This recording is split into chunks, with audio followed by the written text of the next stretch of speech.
दोस्तों नमस्कार, मैं आपके लिए लेकर आया हूँ एक और मज़ेदार वीडियो।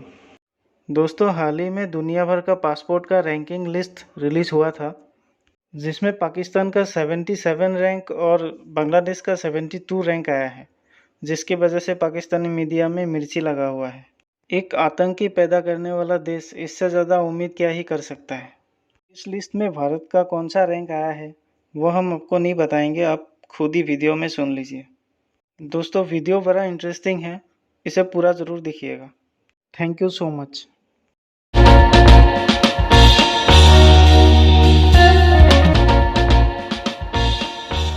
नया सनसनीखेज इंकशाफ करके सबको भौंचक्का कर दिया है। फरमाया है कि हम कायदे आज़म और अल्लामा मोहम्मद इकबाल के पाकिस्तान की जानिब गामज़न हैं।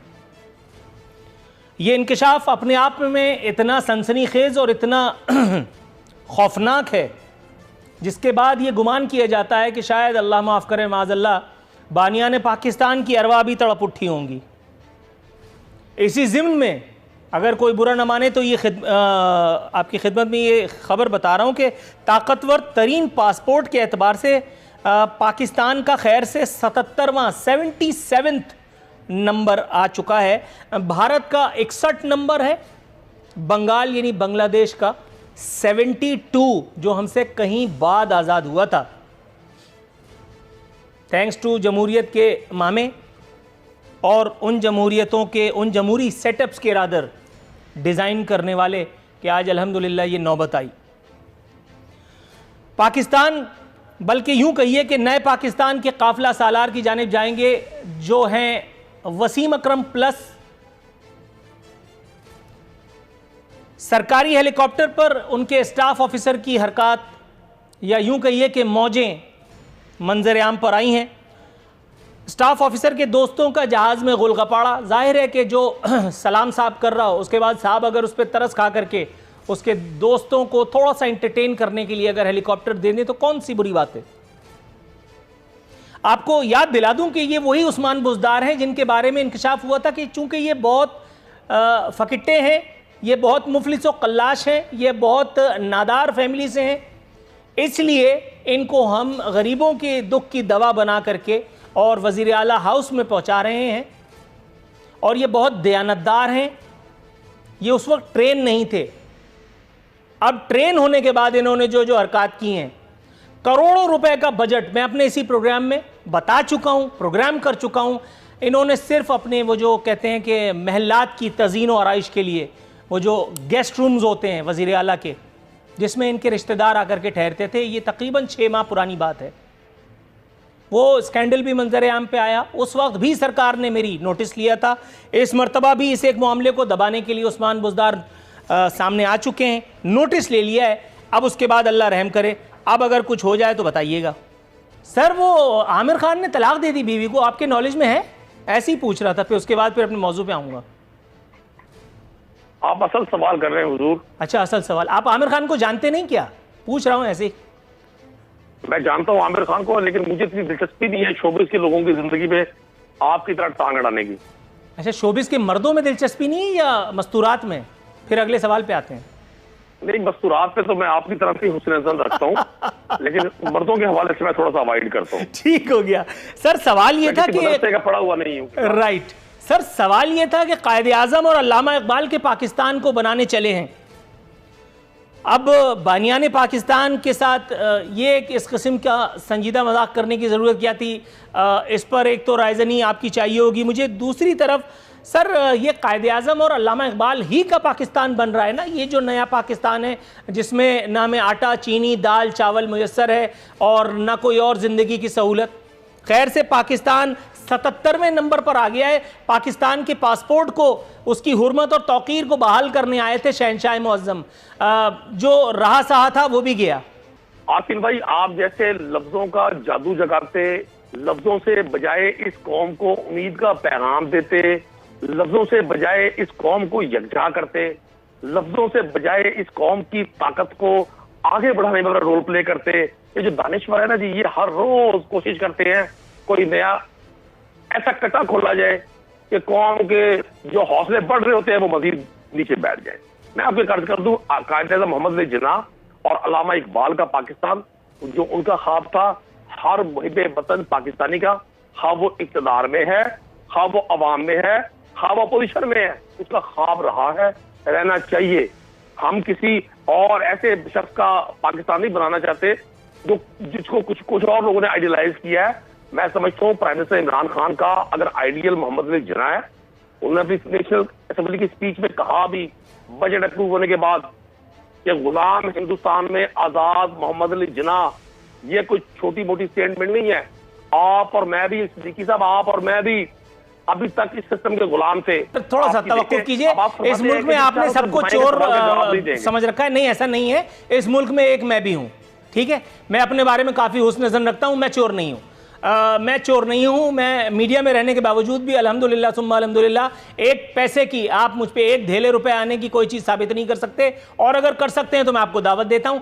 इसलिए मैं आपकी ये बात को यहीं मुस्तरद किए देता हूं। हम बानी पाकिस्तान का, कायदे आजम का, अल्लामा इकबाल का पाकिस्तान ही बना रहे हैं, इसमें तो कोई दो राय नहीं है। इस एक हवाले से, क्योंकि उस वक्त आज़ादी के बाद जो हमारा हाल था, कमोबेश आज भी वही है। आज भी ना हमें यानी पेट्रोल बगैर लाइन लगाए मिलता है, ना उस पे जो रियासत और हुकूमत हमारे साथ जो जुल्म कर रही है उसको कोई रोकने वाला है, टोकने वाला है। ना आज हमें चीनी मिलती है, ना आज हमें आटा मिलता है। तो करीब करीब आपने पहुंचा तो दिया है उस एक बात के, उस एक मंजिल के आपने हमें करीब पहुंचा दिया है जिस पर आप यकीनन दाद के मुस्तहिक हैं। सर, आपने नुक्ता सुना नदीम कुरैशी साहब का। सर, गोया यही वो पाकिस्तान था जिसका ख्वाब हज़रत अल्लामा मोहम्मद इकबाल, हज़रत कायदे आज़म मोहम्मद अली जिन्ना साहब ने देखा था। क्या हम उस मंजिल की जानिब रवां दवां हैं? आप भी ऐसे ही समझते हैं? बहुत शुक्रिया आपका। देखें, मैं ये समझता हूँ कि जिस तरह कायदे आज़म मोहम्मद अली जिन्ना साहब ने, जिस तरह उससे पहले जो अंग्रेज़ का 100 साल का जो पूरा पीरियड था, पूरा दौर था, खौफनाक दौर, जिसमें आज़ादी की मुसलसल जंग लड़ी गई और कई हज़ारों लोगों को टॉर्चर हुआ, जेलों में गए, फांसियाँ लगीं, कोड़े खाए। कायदे आज़म ने एक जुमला कभी कहा कि मुझे इतने बुरे हालात में मुल्क मिला है आज़ाद होके, तो मैं क्या करूं। तो ये पिछले 3 सालों में जिस तरह ये कौन सा विज़न है जिसमें इनको हर बात पे कहते हैं, जो देखो जो 30 साल पहले जो हुआ था तो उसको हम ठीक नहीं कर सकते। जुल्फ़िकार अली भुट्टो को जब पाकिस्तान मिला था तो उस वक्त तो आधा पाकिस्तान टूट चुका था, लेकिन जुल्फ़िकार अली भुट्टो ने नहीं कहा था कि मुझे आधा टूटा पाकिस्तान मिला है, मैं नहीं। यहाँ उसके बाद देखें, जो मोहतरमा बेनज़ीर भुट्टो को जब पाकिस्तान मिला था तो उस वक्त तकरीबन 11 साल वो एक आमरीत का पूरा ज़माना था, लेकिन बेनज़ीर साहिबा ने कभी नहीं कहा था कि देखो पिछला दौर जो गुजरा है उसमें आमरीत थी और पता नहीं क्या क्या चल रहा था यहाँ पर, तो मैं कुछ नहीं कर सकती, कभी उन्होंने नहीं कहा था।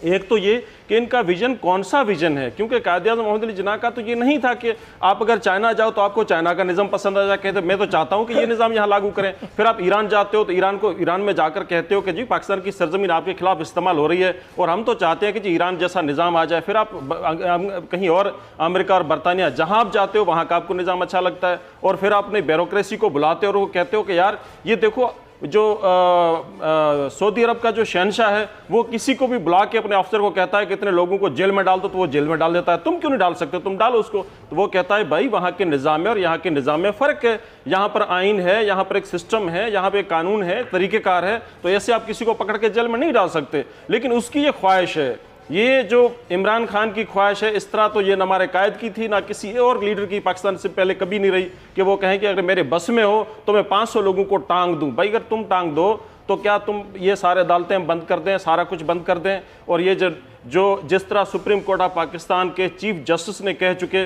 कि जो नेब जिस तरह गवर्नमेंट ने अपोजिशन के लिए टारगेट के लिए जिस तरह यूज़ किया है, मैं ये समझता हूँ कि ये इसमें कोई भी ऐसा एक चीज़, ये कोई भी ऐसी बात नहीं जिसमें। लेकिन उन्होंने, मेरे भाई ने इंटरव्यू में बहुत अच्छी बात की, उन्होंने कहा कि आप अल्फाजों के जादू से लोगों को गुमराह करते हैं, क्योंकि अल्फाज जो है ना इनके लिए कोई माना नहीं रखती। इमरान खान ने पहले कहा था कि मैं 15 लोगों की काबिना लूंगा, किसी ने नहीं ली।